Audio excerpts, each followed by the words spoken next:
Man, those were the days. Hey, Spike! I wanted to check on you a little to see how you're doing in your new path of life. Oh, hi, Twilight. Whoa, what is up with your voice? My voice? You just straight up have the voice of Gumball from The Amazing World. Oh, that. Yeah, I had to take precautions so the equestrian law enforcement wouldn't find me so easily. Don't forget that I'm only temporarily released from Dorge's prison until they fixed all my, wall art. And you think just taking someone else's voice will be enough? Why wouldn't they come directly here if they were looking for you? Because they don't know about my character development. And be real, without that, I would not be allowed to stay, would I? I guess not. Alright, so that's that. Now then, as I was gonna say... is everything magical in the land of Equestria? What? Wow, haven't heard that one in a long-ass time. Robotus took a trip down memory lane, it seems. He has been re-watching a few of his old videos lately, yes. And when he heard that, he wanted to revive it. Against my better judgment. Oh, so you still hate that phrase? Considering you would constantly annoy me with it, yes, I do. But be it as it may, how are you doing? Me, well, I'm good all in all. I'm just reminiscing a bit right now. Hey, what the hell is this? Why are you looking at Rarity's OnlyFans? I thought you were through with that. I am, it's not what it looks like. Like I said, I'm just checking in on it one last time. I was in fact gonna terminate my subscription in a moment. Oh yeah? And why haven't you done that already? You've had plenty of time in those almost 10 days since you moved back in. Come on, cut me some slack, Twilight. It isn't that easy for me. I only today mustered up the courage to see it through. And it is interesting because I am indeed looking at Rarity through different eyes now. Evidently, seeing as both your hands are on the table at the moment. I too must admit you have changed for the better. But in order to really accomplish the step of moving forward, you need to cut these ties. I know, You're right, Twilight. I vowed to become a better dragon, and I will not prove myself a liar. All right, here we go. There. Done. I'm proud of you, Spike. You did the right thing. And, how are you feeling? I'm not sure, honestly. I feel not that different. Saddened a little, but also kind of relieved. Now I can truly begin to turn my life around. Great! So you're gonna be true to your words and start looking for a job? Because as much as I kind of like you, if you're gonna be living in this castle, you'll have to pay rent. Sorry, but even Starlight is doing that, so I can't make an exception for you. Especially not considering how much you used to cost me in your worst early days. Yes, it's fine, Twilight, I get it. Pay rent should not be a big deal for me, given that I'm still swimming in drug money, but I still shouldn't let my time go to waste. It's true, I need to find something to do. Though, if I'm gonna be completely honest, I'm not really sure what exactly that would be. Or more accurately put, I have no idea what I should go for. How about you start as my assistant again? You know, like you used to be in our show. I could even opt for reduced rent then, since you're working directly for me. Thanks for the offer, but I think I'm gonna decline. Remember, in the show, that was just my role. I was just being a good actor. But be honest, Twilight, given everything you know about me, would you trust me to assist you in your princess duties? You have a point there. Alright, then what else? You have anything in mind? No, not really. I did spend some time these last couple days to search through some newspapers and find job offerings. But up until now, nothing's really sparked my interest. And you know, despite it being just more than 1 week, I'm already starting to feel the drag of every hour of the day. I never realized before how many fucking hours one single day really has. Gee, what do ponies do with their time all day when they're not busy stalking a beautiful lady? Back in my incel days, they went by in the blink of an eye. Though I must admit, one thing actually did change for the better ever since I stopped obsessing over Rarity. Oh yes, really? And what exactly? I am feeling a lot less insecure and restless in my skin than back a month ago. It is pretty relaxing knowing that I'm not forced to perform my worship ritual for my queen anymore. Over time, that really started to dry me out, you know? Yeah, I get the picture. And forced is a very interesting choice of wording, my friend. Bad enough of that. Did you by now even try to apply for any job at all? Well, that'll have to be a gnosis. Seriously? I mean, I did try to think of the talents I possess and how and where I could bring them to use. I thought about going to the bank and applying there. I am pretty well versed in the field of credit cards and I know my way around financial transfers. That knowledge I acquired back when I used to steal yours and use it for my subscriptions. Call me a pessimist, but I don't think that's the kind of argument the bank would want to hear in order for you to get that job. Yeah, you're probably right. But what else should I do? What even are my skills? I don't know, aren't you like totally good with computers or something? What? Why would you think that? Because your clone was operating the terminal in Celestia's lab. And given how I met Jane Doe, it was his abilities that made Agent Classified what he was. So I would assume the same for you. Well, I guess so. And I'm not sure where I should even start with that. What good are computer skills in a world where magic exists? Still, it is established in the series that we're set in the modern era and the internet is also a thing here. I'm sure there's something to be found. I don't know. I mean, first of all, I'd have to get a proper training or degree in that. And even if I get it, I just don't think it's really the right thing for me, you know? You get any other ideas, Twilight? All right. Then how about the post office? You could be a mail dragon. You do possess that unique delivery power within your flame. So you wouldn't even have to bring the letters and packages to the ponies yourself. You could just send them on their way from the office.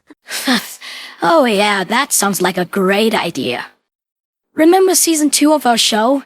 And how I was lying on the ground, writhing in agony while choking out your old letters? That wasn't only part of the sea, and Celestia sending those letters to me in that short amount of time did really fucking hurt me. Oh, right. That really didn't look pretty. Hey, wait just a fucking minute. What you just said doesn't have any bearing on my suggestion. In the post office, you'd be sending letters, not receiving them. What? Yes. Did you honestly think that you could fool me like that? That I wouldn't notice it? Well, for a moment you didn't. Spike! God, you really are a piece of shit, aren't you? So why not the post office? I don't know, Fuck, man, I just don't have the nerve to go to work. After getting through life all those years just simping for rarity, I don't know if I can ever return to a normal life. I'm just not gonna make it. Getting through life? More like getting fed through life by me. That, and I was being very preserving with my show salary. But in all seriousness, Twilight, that'll never work. Even if some fool might actually accept me, after 2 weeks at most, I'm getting thrown out again.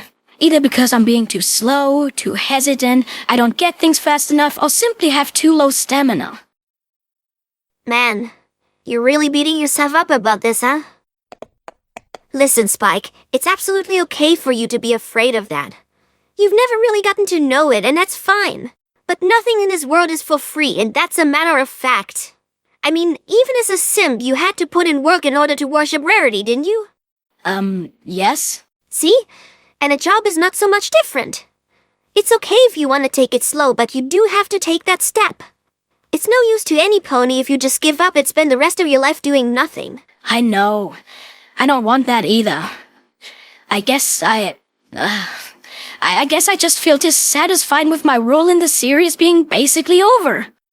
For so long I played a big part in the sketches, and now I'm not that special anymore.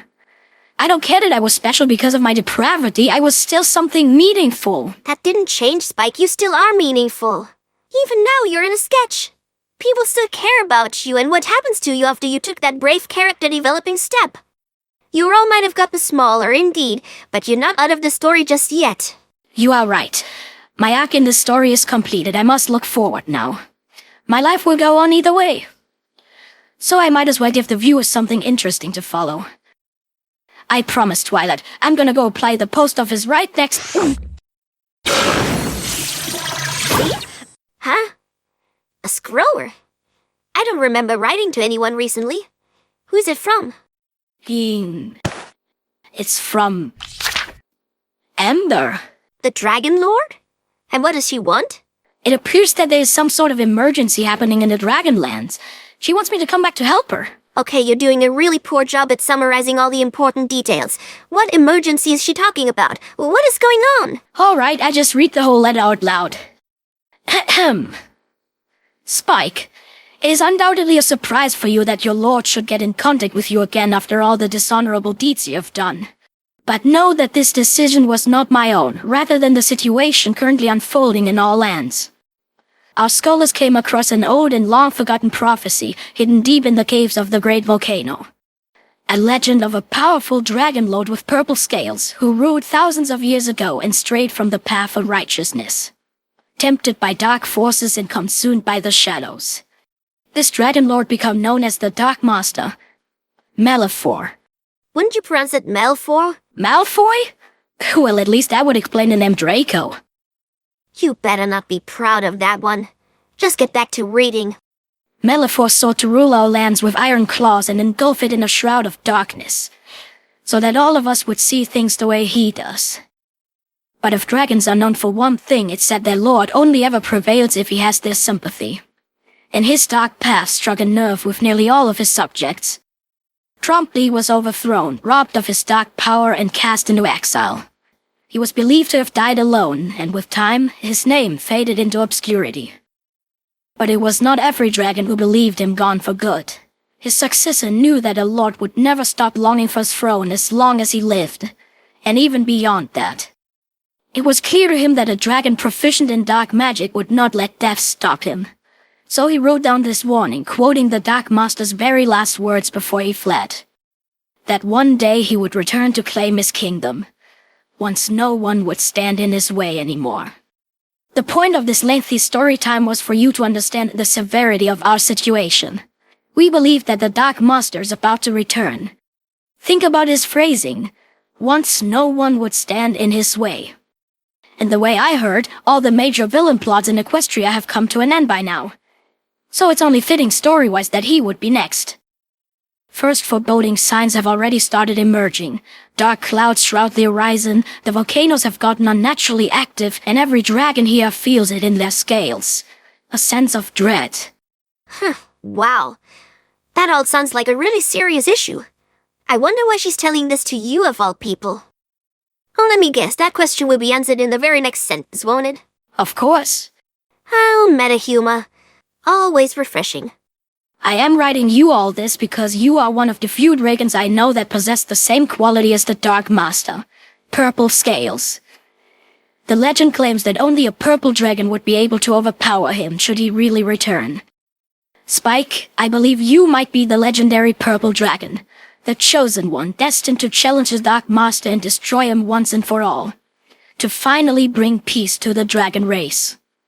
I know this is a lot to ask from a dragon so young and so special, but I as your lord order you to fulfill your duty and save your homeland. Come to me at once and prove to me that you are the one to save us all. Dragon Lord Ember. Wow. Wow! I knew it! I just knew it, Twilight! I knew I was more than just a stupid comic relief in your pony series or the weird simploos everyone can laugh at! That chosen purple dragon! I knew I was special, and here is proof! This is my true destiny! Well, so much for that whole down-to-earth moment of insight. Don't you find it at all off-putting that this whole thing with the Dark Master is almost entirely stolen out of the Spyro games? Who cares? Robotus does that all the time. This incarnation of Malefor will be my foe to deal with. And I will find true glory at last. Now, if you would excuse me, I have to go meet my fate. My fate as a hero. Whatever, then go and have your little adventure, Spycrow. Purple dragon. If this turns out to be actually true, I'm gonna fucking lobotomize myself.